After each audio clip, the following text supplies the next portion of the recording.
So hi everyone, this is doctor Aman Tilak. NEET 2024 या 25 के लिए अगर आप प्रिपेयर कर रहे हो और बायोलॉजी में 360 में 360 नंबर लाना आपका एम है, तो this video will be the most important video that you will be watching for that. Now सबसे पहले इस क्वेश्चन को एड्रेस करते हैं, क्या ये एक्चुअली पॉसिबल है कि बायोलॉजी पोर्शन में आप 360 में 360 नंबर लेके आओ? हाँ, डेफिनेटली पॉसिबल है and there are so many people जिन्होंने 360 में 360 नंबर लेके आए। बट क्या तुम ये श्योरिटी के साथ कह सकते हो कि जो भी मैं इस वीडियो में आप पर जितनी भी आप प्रिपरेशन कर लो उस पर आपके श्योरिटी के साथ कह सकते हो कि 360 में 360 नंबर आपके आ ही जाएंगे? तो द आंसर इज नो। देखो, there is something which I told earlier as well in my videos कि देखो 675 के ऊपर नंबर आप जो है वो आप टारगेट कर सकते हो। 700 के ऊपर आए, 710 आए, 720 आए, वो दिन पर डिपेंड करता है, बहुत सारे फैक्टर्स पर डिपेंड करता है। वैसे ही बायोलॉजी में आप एक रियलिस्टिकली 345 जो है वो और 345 के आसपास जो नंबर है वो आप मेहनत से ला सकते हो। उसके ऊपर 350 आ रहे हैं, 355 आ रहे हैं या 360 आ रहे हैं, वो आपके दिन पर डिपेंड करेगा। एंड सिमिलरली बहुत सारे जो फैक्टर्स हैं उन पर डिपेंड करने वाला होगा। नाउ अगर हमें 345 लाना है बायोलॉजी में, है ना, या फिर 345 प्लस हमें लाना है डिपेंडिंग ऑन द डे, है ना, क्या करना चाहिए, क्या हमारी अप्रोच होनी चाहिए? पहली चीज and the most important thing, जो कि आपको लोग लग रहे हो ये तो पता है, नहीं भाई, एक्चुअली टेबल कुर्सी पर बैठकर किताब खोल के पढ़ाई करनी होगी, रेदर देन केवल आप वीडियोस या फिर शॉर्ट्स स्क्रॉल कर रहे हो, या फिर आप डिस्ट्रैक्टेड रह रहे हो, या फिर आप एम्स दिल्ली के या फिर अपने ड्रीम कॉलेज जो भी है उसके आप वीडियो स्क्रॉल कर रहे हो। सो पहली चीज पढ़ाई करनी पड़ेगी। नो, पढ़ाई क्या करनी पड़ेगी और डेडिकेटेडली। अगर आप 24 या 25 1 साल या 2 साल सारे डिस्ट्रैक्शंस को रूथलेसली चॉप ऑफ करने के बाद पढ़ाई पढ़ाई पढ़ाई, NEET is the only thing जो कि आपको उठते बैठते सोते पूरे टाइम सोचना पड़ेगा, तब जाके आपका नीट में सिलेक्शन होगा, एज वेल एज बायोलॉजी में आपके 345 के ऊपर नंबर आ रहे होंगे। नाउ पढ़ाई क्या करना है, एनसीईआरटी हर किसी को पता है, लेकिन is just reading NCERT sufficient? So answer is no. Just reading NCERT is not sufficient. इसका क्या मतलब कि हम लोग को different side books, Trueman modules, वो सारी चीजें करनी है? Answer is no. NCERT is sufficient क्योंकि तुम्हारा 90 जो क्वेश्चन तुम अटेम्प्ट करने वाले हो बायोलॉजी में, उसमें ऑलमोस्ट सारे क्वेश्चन वो आपकी एनसीईआरटी की लाइन से होंगे। But just reading NCERT is not sufficient. चौंक गए क्या बोल रहा हूं मैं? हाँ, एनसीईआरटी से ही क्वेश्चन आ रहे होंगे, बट इवन इफ एनसीईआरटी से ही क्वेश्चन आ रहे होंगे, बहुत सारे बच्चे जो हैं उसे गलत कर रहे होंगे। आगे बात, मेरी बात सुनो। एनसीईआरटी को केवल रीड करना केवल एक चीज थी। ऐसे तो यार हम लोग स्टोरी बुक्स भी पढ़ते थे, नॉवल भी पढ़ते, लेकिन उसमें तुम्हें कोई लाइन से कोई क्वेश्चन पूछ ले तो क्या तुम आंसर कर पाओगे? Answer is no. केवल रीड नहीं करनी है एनसीईआरटी, ढंग से एनसीईआरटी पढ़नी है और ट्राई करो हर एक चीज को अंडरस्टैंड करो, बिकॉज क्वेश्चन पेपर जो है आपकी अंडरस्टैंडिंग को है वो टेस्ट करेगा। जब 4 ऑप्शंस आएंगे तो आप बाकी 3 ऑप्शंस को तभी एलिमिनेट कर पाओगे जब आपकी अंडरस्टैंडिंग अच्छी होगी। तो पढ़ना ठीक है, एनसीईआरटी हर कोई पढ़ता है, किसी में हर टॉपर ये चीज कहता है, लेकिन सब लोग, जो टॉपर होता है वो केवल पढ़ता नहीं, एनसीईआरटी को पढ़ के अंडरस्टैंड करता है, every line of NCERT understand करता है, क्योंकि गागर में सागर भरा है उस बुक में। पढ़ी होगी तो समझ पा रहे होगे क्या कह रहा हूं मैं। नाउ एनसीईआरटी कैसे पढ़नी है? पूरे यूट्यूब पर मैं ऑन रिकॉर्ड ये बोल रहा हूं, दिस इज द वीडियो। इससे अच्छा वीडियो आपको कहीं भी नहीं मिलने वाला है। This is a video with Bhavya, जिसने 355 आउट ऑफ 360 बायोलॉजी और टोटल 690 मार्क्स नीट 2023 इस साल स्कोर किए हैं। ये जाके जरूर से देख लेना और ऐसे एनसीईआरटी पढ़नी है। बिकॉज मैं आपको ये बोल रहा हूं कि इस तरीके से ज्यादा अच्छा है एनसीईआरटी। मैं 5 साल से आप सबको गाइड कर रहा हूं, मैंने कहीं नहीं देखा, तो यू कैन अंडरस्टैंड कितना इंपॉर्टेंट है इस तरीके से पढ़ना। जाके इस वीडियो के बाद ये देख लेना और वैसे ही पढ़ना, है ना। नाउ पढ़ ली एनसीईआरटी, समझ ली, इसके बाद क्या करना है? देखो, हम लोग क्यों एनसीईआरटी पढ़ रहे हैं? क्योंकि हमें जब क्वेश्चन आएगा उसमें हमें सही आंसर को, सही ऑप्शन को मार्क करना है। That is an MCQ question. Now NCERT को अप्लाई करना बहुत इंपॉर्टेंट है। That is something which you are preparing for NEET is questions, कि आपका जो है कि क्वेश्चन आपको सॉल्व करना है, उसमें 180 क्वेश्चन अटेम्प्ट करने हैं, करेक्ट। नाउ वो कैसे कर पाओगे?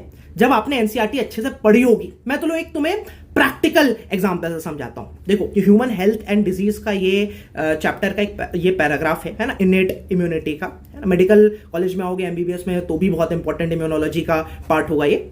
बट ये अगर तुमने देखो पढ़ के रखा है तो आगे बढ़ो, नहीं तो अगर ये वाला चैप्टर नहीं पढ़ा तो इतना पैराग्राफ एक बार पढ़ो पॉज करके वीडियो और आगे बढ़ो। नाउ एक मैंने क्वेश्चन पूछा, ये पिछले जो पैराग्राफ है उसी से ही है ना? Now what is the full form of PMNL? Now is it polymorphonuclear lymphocytes, या फिर लिम्फ नोड्स, या पॉलीमॉर्फोन्यूक्लियर लिम्फैटिक्स और पॉलीमॉर्फोन्यूक्लियर ल्यूकोसाइट्स? 11,000 से भी ज्यादा लोगों ने इस पर वोट किया एंड एक मिनट पॉज करके सोच सकते हो क्या आंसर होना चाहिए। Now most of you will B confused कि पॉलीमॉर्फोन्यूक्लियर लिम्फोसाइट्स होगा या ल्यूकोसाइट्स, बट तुम एनसीईआरटी में अगर तुमने ढंग से पढ़ी होगी तो क्लियरली लिखा है polymorphonuclear leucocytes. That is why I say कि आप केवल एनसीईआरटी पढ़ो और समझो मत, उसको अप्लाई करने के लिए रेडी रहो। एंड इस you will be interested to know कि भाई इस क्वेश्चन को more than 50% of the people ने गलत किया है एंड मैक्सिमम लोगों ने ऑप्शन नंबर ए पर मार्क किया है लिम्फोसाइट्स पर। अरे भाई पॉलीमॉर्फोन्यूक्लियर ल्यूकोसाइट्स ना होंगे, लिम्फोसाइट्स तो होते ही नहीं उसमें बहुत सारी लोग थोड़ी ना होती हैं यार, है ना? तो बहुत बेसिक कंसेप्ट में भी गड़बड़ आप लोग कर रहे हो और एनसीईआरटी भी बहुत अच्छे से नहीं पढ़ी। अगर आपने सही किया तो बहुत अच्छी बात, अगर गलत किया या फिर कंफ्यूज कर होगे इस क्वेश्चन में तो आप शायद से समझ पा रहे हो मैं क्यों बोल रहा हूं कि एनसीईआरटी को अप्लाई करना है। That is the main thing which you are preparing for. केवल आप उसको नॉवेल की तरह मत पढ़ो या फिर सब्जेक्टिव आंसर टाइप क्वेश्चन लिखने के लिए मत पढ़ो। It is for a competitive exam. आप एमसीक्यू बेस्ड एग्जाम के लिए पढ़ रहे हो, शायद से समझ पा रहे हो इस एग्जाम्पल के बाद। And that is why what I say कि आपको जो है एक माइंडसेट बनाना है जहां पर आप ये समझ पाओ कि एग्जामिनर भला पूछना क्या चाह रहा है। Option number A might not be the right option. Option number 4 तक आप जब पढ़े तब आप शायद से आंसर तक सही पहुंच पाओगे। बहुत लोग तो चारों ऑप्शंस पढ़ते भी नहीं है। और याद रखना कि NEET is not an exam to select you, it is the exam to reject 99% of the people rather than तुम सोच रहे हो कि तुम्हें सेलेक्ट करने के लिए। इसलिए क्वेश्चंस ही ऐसे बनाए जाएंगे जहां पर कंफ्यूजिंग होंगे ऑप्शंस। एक माइंडसेट कैसे बनाए जब आपको जो नीट क्रैक करता है बच्चा फिर टॉपर होता है उसका माइंडसेट कैसे बनाए? बहुत सिंपल है, कुछ उसमें रॉकेट साइंस नहीं है।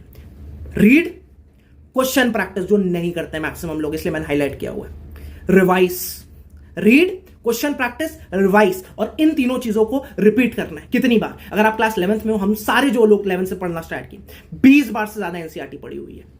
अगर आप लेट स्टार्ट कर रहे हो, ठीक है 12th में स्टार्ट किया, ऑप्टिमिस्टिकली अगर मैं बोलूं कि अगर तुम ये चीज कर लिए 2 डिजिट में अगर आपकी रीडिंग एनसीईआरटी 2 डिजिट का मतलब कि 9 से ऊपर 10, 11, 12, 13 इतनी बार आपने एनसीईआरटी पढ़ी होगी, then it is very good, you are in the right direction. NEET 2024 के लिए पढ़ रहे हो या फिर एटलीस्ट आपको अगर 24 के लिए पढ़ रहे हो 5 बार तो एनसीईआरटी पढ़नी ही पढ़नी है। 5 बार एनसीईआरटी नहीं पढ़ी तो सिलेक्शन नहीं होगा, मैं बहुत क्लियर कट तुमको बोल दूं। अब तुम लोग बोलोगे कि एनसीईआरटी 5 बार कैसे पढ़े, इतना टाइम नहीं है। अरे भाई रिवाइज करना है बार बार एनसीईआरटी। तो वो जो तुमने हाईलाइट किए होंगे पॉइंट्स जो तुम्हें लग रहा होगा कि यार तुम्हें पढ़ा हुआ है, उसको रिवाइज करने वाले जो तुम्हें लग रहा है कि फॉरगेट कर जाओगे पॉइंट्स, राइट? पहली बार जो है तुमने एनसीईआरटी पढ़ी है ना, दूसरी बार तो तुम रिविजन कर रहे हो। विजन का मतलब कि तुम वापस से जो भी तुमने पढ़ा उसको वापस से तुम उसे विजुअलाइज कर रहे हो। रिविजन का मतलब ही वो है।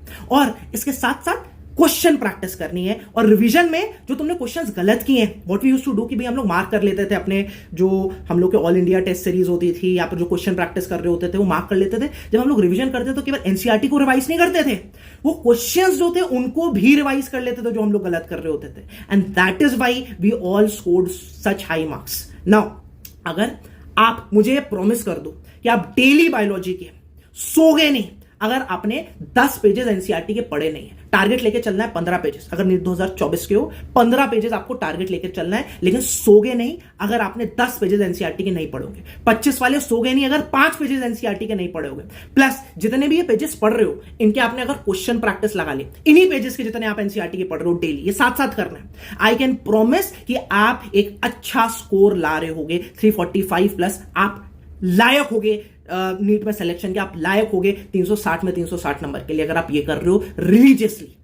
नाउ क्या ये पॉसिबल है कि भाई आप एनसीईआरटी के जितने पेजेस पढ़ रहे हो उनसे क्वेश्चंस प्रैक्टिस कर सको? हाँ, we created this NCERT Abhyas batch in the NEET Prep Essential app, जहां पर आप ओल्ड और न्यू एनसीईआरटी, बहुत बच्चे जो पहले अभी न्यू एनसीईआरटी पढ़ रहे हैं, आपने न्यू एनसीईआरटी डाली, उसमें पेज का फिल्टर लगा दिया कि भाई तुमने 7 पेज 8 पेज 10 पेज पढ़े, 15 पेज पढ़े, जितने भी पढ़े उतने पेजेस में जो भी क्वेश्चंस इंपॉर्टेंट है, पीवाईक्यूज तुम्हें तुम इंटरनेट पे सर्च करोगे आज की डेट में तुम्हें मिल जाएंगे यार ईयर वाइज पीवाईक्यूज और उसके एक्सप्लेनेशन सब मिल जाएंगे। But what we have done, हम लोगों ने पेज के फिल्टर में इंटीग्रेट कर दिए प्रीवियस ईयर क्वेश्चन। हम लोगों ने केवल पीवाईक्यूज नहीं है, इसमें टोटल 15,000 क्वेश्चन है ना। 15,000 क्वेश्चन का क्या मतलब है कि आप नीट 2024 के लिए अगर पढ़ रहे हो तो डेली अगर आप 70 से 80 क्वेश्चंस लगा रहे हो तब भी आपको अप्रोक्सीमेटली 7 महीने के आसपास लग जाएगा पहली बार सॉल्व करने में। कम क्वेश्चंस नहीं होते। उसके बाद रिवाइज करना है जो भी आपने बुकमार्क किए हुए हैं क्वेश्चंस। नाउ 1 मिनट का वीडियो आपको डिस्क्रिप्शन में दिख जाएगा, जरूर से देख लेना सारे features about the NCERT Abhyas batch.